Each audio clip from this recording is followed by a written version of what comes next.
2014 ముందు వరకు ప్రపంచంలో అత్యంత సంపన్న దేశాల్లో వెనిజులా ఒకటి. కానీ ఇప్పుడు ఆ దేశంలో ప్రజలు ఆకలితో అలమటిస్తున్నారు. ఈ దుస్థితికి కారణం ఒక రాజకీయ నాయకుడి స్వార్థం అంటే మీరు నమ్ముతారా? వెనిజులా దేశానికి క్రూడ్ ఆయిల్ ద్వారా బాగా ఆదాయం వచ్చేది.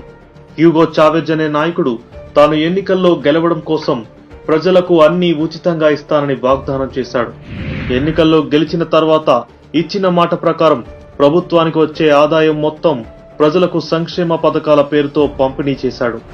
రైతులతో సహా ప్రజలు పనిచేయడం మానేసి ప్రభుత్వం ఇచ్చే డబ్బుపై ఆధారపడడం అలవాటు చేసుకున్నారు.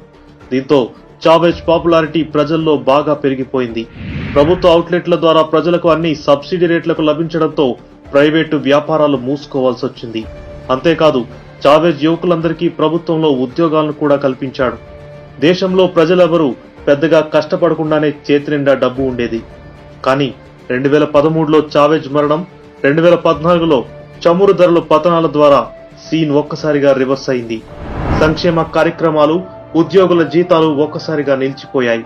అప్పటి వరకు ఉచితానికి అలవాటు పడిన ప్రజలు ఒక్కసారిగా నిస్సహాయులయ్యారు. పక్క దేశాల నుండి ఆహార పదార్థాలు తెప్పించడానికి కూడా ప్రభుత్వం దగ్గర డబ్బు లేదు.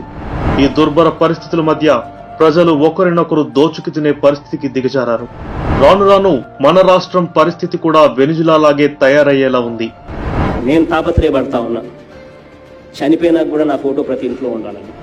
ఈయన ఫోటో పిచ్చితో రాష్ట్రాన్ని కోలుకోలేని స్థితిలోకి తీసుకెళ్లబోతున్నాడు. రాసి పెట్టుకోండి. ఏ రాష్ట్రమైనా ప్రగతి పదంలో నడవాలంటే అభివృద్ధి, సంక్షేమం ఒకే త్రాటిపై సమతుల్యంగా నడవాలి. అప్పుడే పురోగతి సాధ్యం. కానీ మన రాష్ట్ర ముఖ్యమంత్రి మాత్రం ప్రజలను స్వశక్తి పెంపొందించుకునే విధంగా చేయాల్సింది పోయి వారిని ప్రభుత్వంపైనే ఆధారపడేలా చేస్తున్నాడు.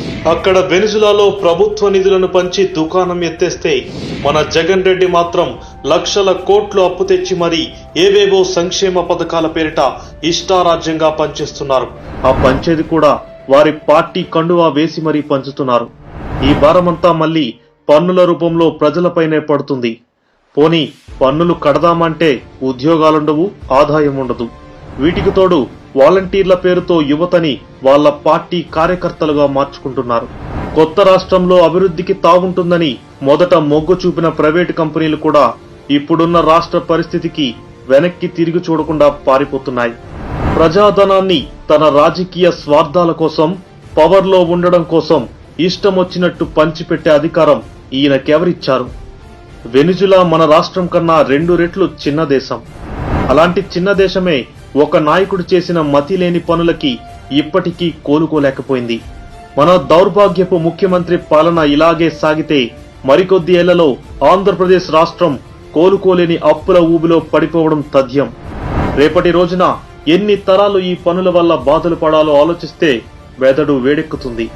ఇలాగే కొనసాగితే ఈ రాష్ట్రంలో భావితరాల భవిష్యత్తేమిటో కళ్లకు కట్టినట్టు కనిపిస్తుంది. ఇప్పటికైనా రాష్ట్రం బాగుపడాలంటే ఈ పనికిరాని పాలకులను మార్చాలి. జగన్ రెడ్డి దాష్టికం రూపుమాయాలి.